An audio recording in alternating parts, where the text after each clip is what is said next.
নমস্কার বন্ধুরা, রমা রান্নাঘরে সকলকে স্বাগত। আজকে দেখুন আমি যে রেসিপিটা করব সেটা হচ্ছে পটল দিয়ে, তা পটলের তেল পটল করব। তাই এবার পটলের একই রকম তো তরকারি ভাজা চচ্চড়ি একই রকম তো ভালো লাগে না, সবসময় একটু পাল্টে পাল্টে নানান রকম করলে পরে ভালোই লাগে খেতে। তা দেখুন একদম ঘরোয়া আর একদম সহজ, কোনো ঝামেলা নেই, একদম ঘরে থাকা জিনিস দিয়ে একটা সিম্পল রান্না, অথচ খেতে হয় দুর্দান্ত, অসম্ভব সুন্দর খেতে হয়। তা আমি কিভাবে করছি সেটা আপনাদের দেখাচ্ছি। এই দেখুন আমি পটল নিয়েছি, এখন পটল খুব সুন্দর বাজারে পাওয়া যাচ্ছে, একদম কচি পটল আর বেশ বড় বড় সাইজের। এই দেখুন আমি একটু একটু খোসা রেখে এটা আমি ছাড়িয়ে নিয়েছি, নিয়ে দেখুন দুদিক একটু করে আমি মুখটা চিড়ে নিয়েছি, এদিকে আর এই দিকে একটু করে দুদিকে একটু অল্প করে করে চিড়ে নিয়েছি, নিয়ে একটু নুন মাখিয়ে রেখেছি। আর এখানে আমি 3টে পেঁয়াজ মিডিয়াম সাইজের কুচিয়ে রেখেছি। আর এখানে একটা সর্ষের গুঁড়ো, একটু যেটা সর্ষের গুঁড়োর পাউডার পাওয়া যায়, ওই একটু পাউডার আমি 3 চামচ মতন একটু জলে গুলে ওর মধ্যে একটু নুন, একটু সামান্য হলুদ আর একটু লঙ্কার গুঁড়ো অল্প, আপনারা ঝালটা যেরকম খাবেন সেই আন্দাজে ঝালটা দেবেন। এটা আমি গুলে রেখে দিয়েছি। আর কয়েকটা কাঁচা লঙ্কা নিয়েছি। এবার কড়াই দেখুন আমি তেল দিয়ে দিয়েছি, 2 চামচ সাদা তেল আর 3 চামচ সর্ষের তেল আমি দিয়ে দিয়েছি। তেলটা আপনারা আপনাদের মতন বুঝে দেবেন, এটাতে একটু বেশি তেল লাগে যেহেতু তেল পটল। এই দেখুন এইবার আমি পটলগুলো ছাড়ছি, এবার পটলগুলো আমি ভেজে নেব।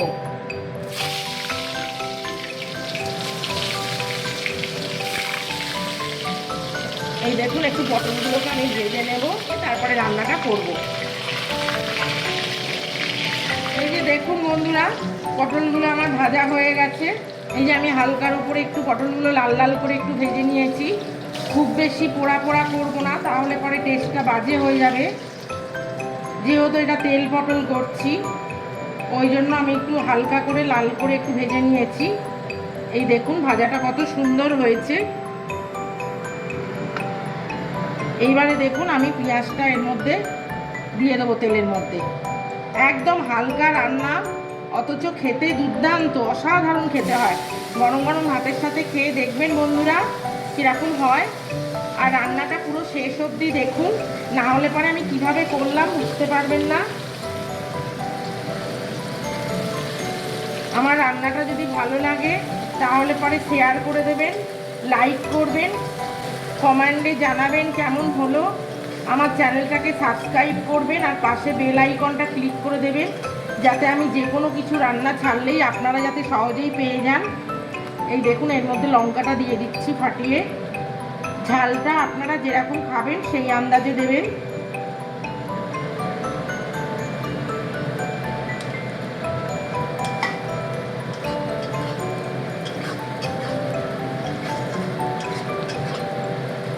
এত সুন্দর রান্নাটা খেতে লাগে বন্ধুরা, একবার অন্তত আমার কথা মতন আপনারা খেয়ে দেখুন, অসম্ভব সুন্দর হয়।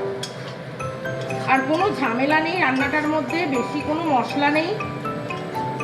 এই দেখুন বন্ধুরা পেঁয়াজটা আমার ভাজা হয়ে গেছে। এইবারে আমি এর মধ্যে পটলগুলো দিয়ে দিচ্ছি।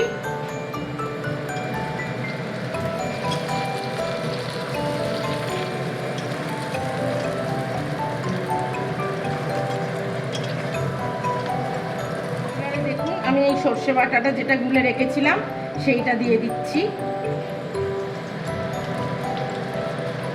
এই বাটিটা ধুয়ে অল্প করে একটু জল দেব। ব্যাস, এইটার মধ্যে আর কিচ্ছু দিতে লাগবে না, একদম সুন্দর অসাধারণ খেতে লাগে।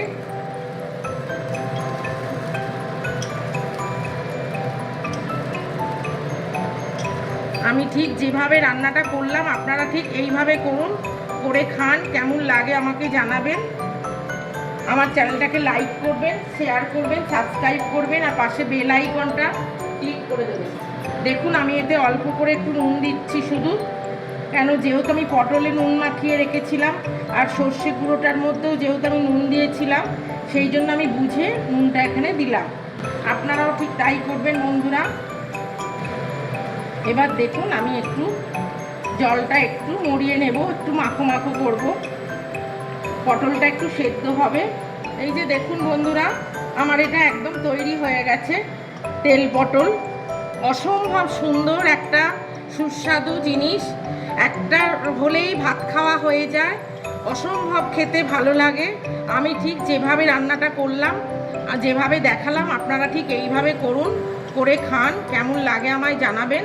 আমার চ্যানেলটাকে লাইক করবেন, শেয়ার করবেন, সাবস্ক্রাইব করবেন আর পাশে বেল আইকনটা ক্লিক করে দেবেন, যাতে আমি যে কোনো রান্না ছাড়লেই আপনারা সহজেই পেয়ে যান।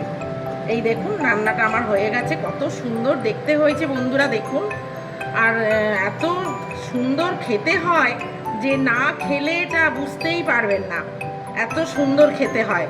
তা দেখুন তাহলে আমার রান্নাটা পুরো কমপ্লিট। তেল পটল আজকের মতন এখানেই শেষ। নমস্কার।